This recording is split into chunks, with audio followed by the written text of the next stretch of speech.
I didn't came a longer time here, and I have to tell you good news. Actually, right now I am pregnant with my second baby, and I am 25 weeks.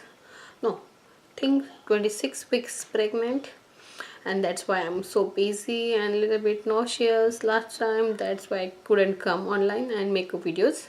I'm so sorry for that. But right now I am back.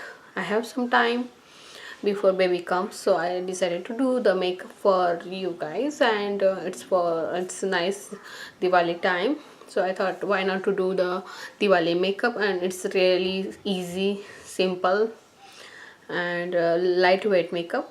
So if you want to see this makeup, stay tuned. And one thing I want to show you, the henna I made yesterday, and this one from back side.